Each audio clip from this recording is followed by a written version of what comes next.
Proclamação. Digam-no os redimidos do Senhor, os que ele resgatou da mão do inimigo. Meu corpo é um templo para o Espírito Santo, redimido, purificado e santificado pelo sangue de Jesus. Os meus membros, as partes do meu corpo, são instrumentos de justiça entregues a Deus para o seu serviço e para a sua glória. Eu nasci de Deus e o maligno não me poderá tocar. O diabo não tem lugar em mim, nenhum poder sobre mim, nada a declarar contra mim. Tudo foi resolvido pelo sangue de Jesus. Eu venci Satanás pelo sangue do Cordeiro e pela palavra do meu testemunho. E eu não morro pelo amor à minha própria vida. O meu corpo é para o Senhor e o Senhor é para o meu corpo. Glória a Deus, aleluia.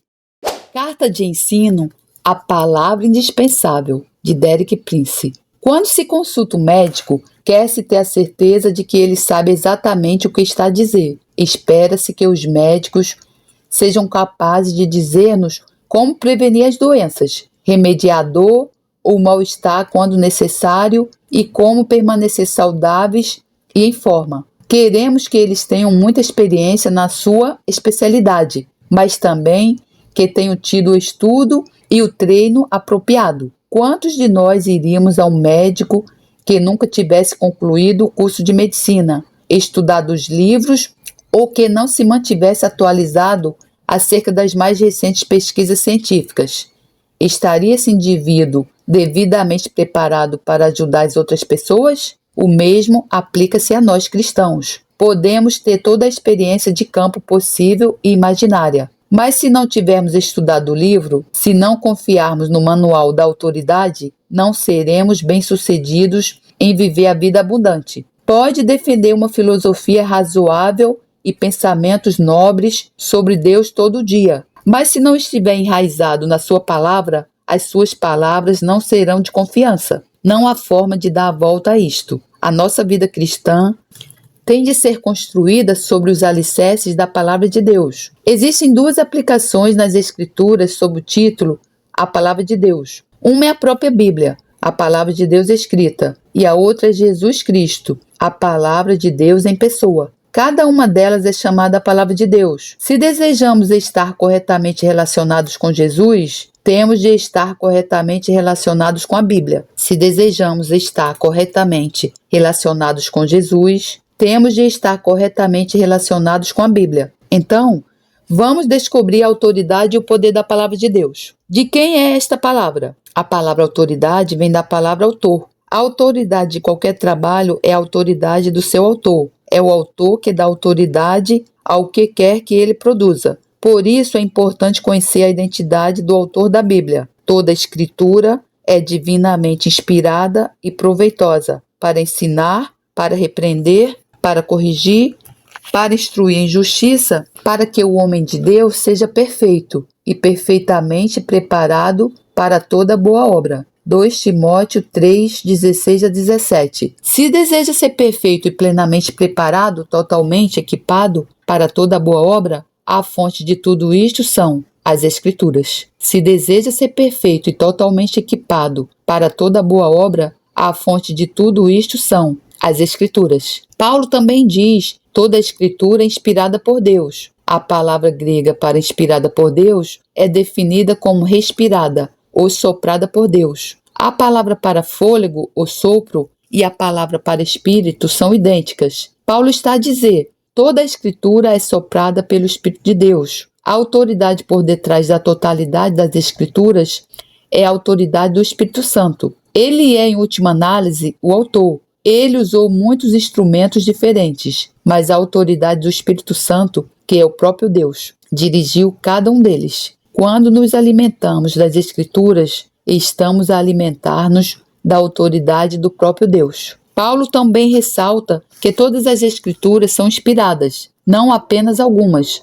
Não podemos dar-nos ao luxo de separar os textos que consideramos valiosos dos demais. O próprio Espírito Santo declarou que toda a Escritura é inspirada por Deus e que toda a Escritura é proveitosa. Não existem livros que possamos deixar de parte ou considerar sem importância. Não nos foquemos apenas em algumas passagens mais conhecidas das Escrituras e pensemos que só estas é que importam. Se quer ser equipado e permanecer equipado, então tem de confiar na totalidade das Escrituras. Verá que será cada vez mais fortalecido ao meditar, estudar e aplicar a palavra de Deus. Jesus disse que nós precisamos de escutar e fazer o que a palavra de Deus nos ensina. Não apenas escutar, mas escutar e fazer. Poderá dizer, mas os homens que escreveram a Bíblia eram, em muitos casos, fracos e falíveis, e a Bíblia até registra muitos dos seus pecados. E teria razão.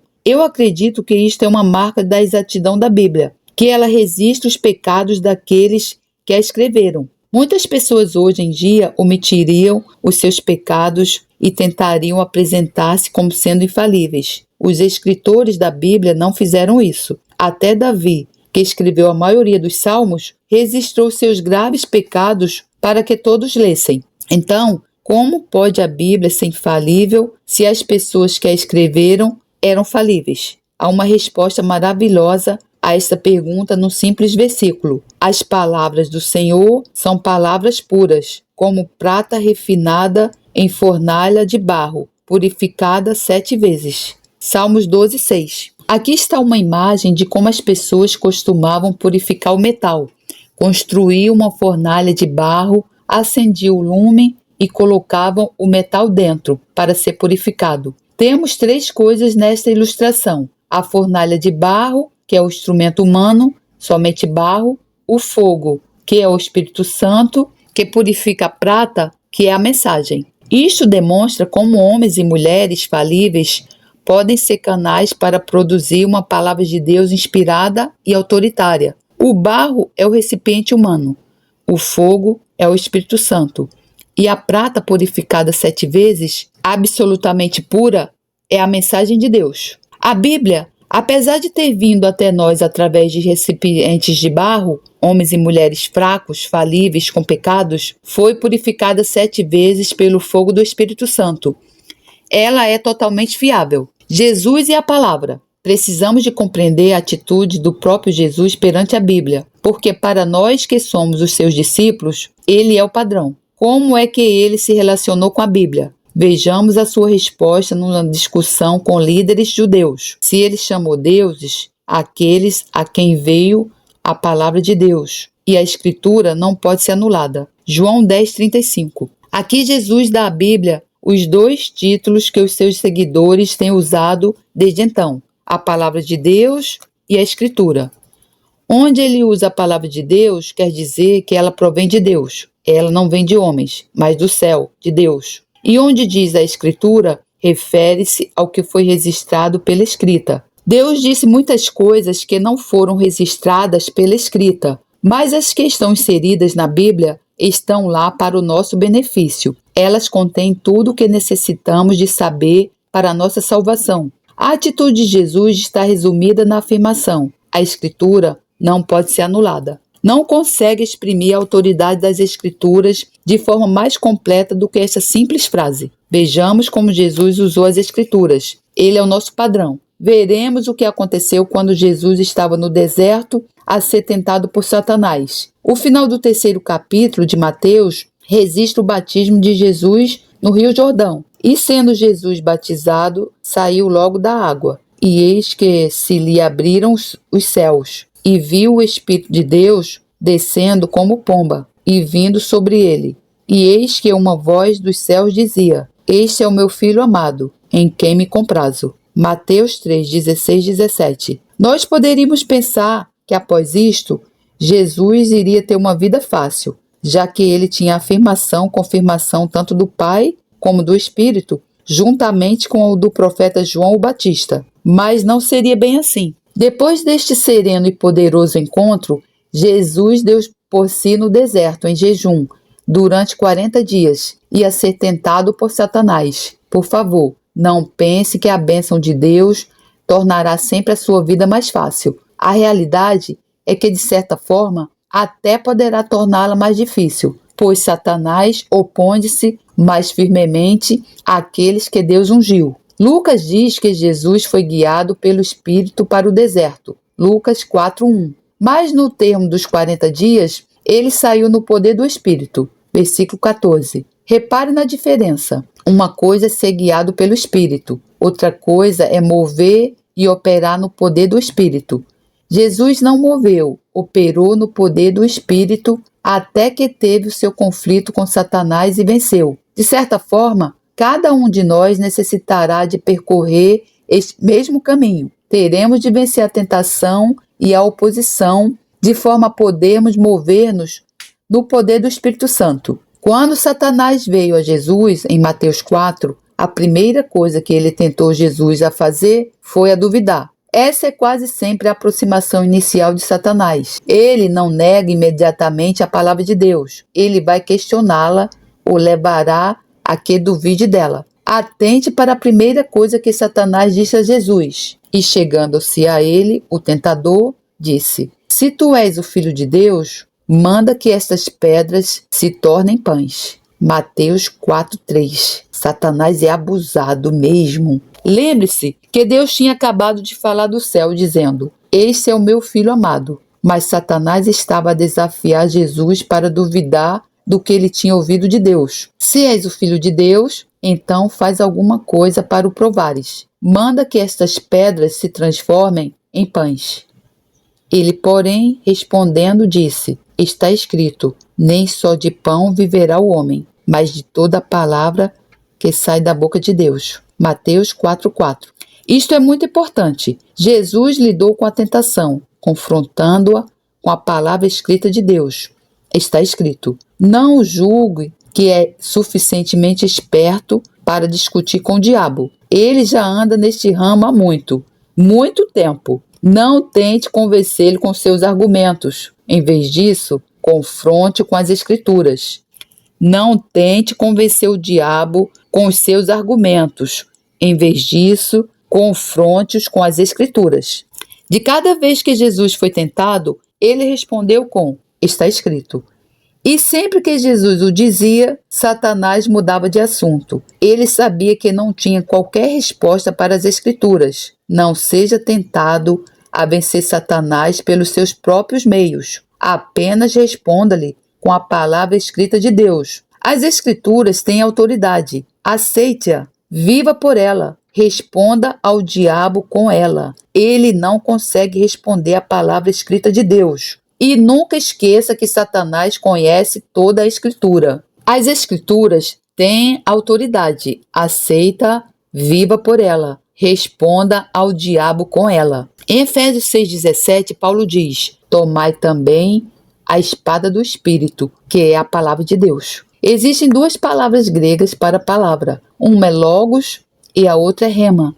Logos é o completo e eterno conselho de Deus. Rema é uma palavra falada por Deus. Esta é a palavra usada em Efésios 6,17. Tomai a espada do Espírito, que é a rema falada, palavra de Deus, quando enfrenta Satanás. Tende o confrontar falando a palavra de Deus. A Bíblia não o protegerá se estiver apenas a enfeitar a prateleira ou a mesinha de cabeceira. Ela só funciona quando a cita. É preciso pô-la na sua boca e recitá-la por si mesmo, proclamá-la. Então, ela torna-se uma espada afiada da qual Satanás recua. Ele não tem resposta para ela. Diante de qualquer situação, proclame a palavra de Deus. Vejamos o que Jesus disse sobre a autoridade da palavra escrita de Deus, quando falava sobre o que nós chamamos o Antigo Testamento. Não cuideis ou penseis que vim destruir a lei ou os profetas. Não vim abrogar, mas cumprir. Porque em verdade vos digo que até que o céu e a terra passem, nem um jota ou um tio jamais passará da lei, sem que tudo seja cumprido. Mateus 5:17-18. Oh, glórias a Deus! A palavra traduzida para o português como jota, no hebraico moderno, é iode, semelhante a um apóstrofo, o símbolo mais pequeno do alfabeto. Tio, queraia, é uma pequena curva que se coloca sobre uma letra para distinguir de outra, letra semelhante. Estes são os dois itens mais pequenos usados no texto escrito em hebraico, e Jesus disse que nenhum deles jamais passaria. Ele não estava a referir-se à palavra falada por Deus naquele momento, porque as palavras J e O de Dio, Queraia, só se aplicam ao que está escrito. Então Jesus confirmou de forma absoluta a total autoridade da palavra escrita de Deus. Um pouco mais à frente, bem perto do fim do seu ministério, Jesus estava a lidar com os saduceus, que eram os liberais daqueles dias, as pessoas que não aceitavam a autoridade da totalidade das Escrituras. Na verdade, eles apenas aceitavam a autoridade dos primeiros 5 livros, o Pentateuco. Eles desafiavam o ensino de que haverá uma ressurreição dos mortos e vieram a Jesus com uma pergunta esperta. Mas isto foi o que Jesus lhe respondeu. E acerca da ressurreição dos mortos, não tendes lido o que Deus vos declarou, dizendo: Eu sou o Deus de Abraão, o Deus de Isaque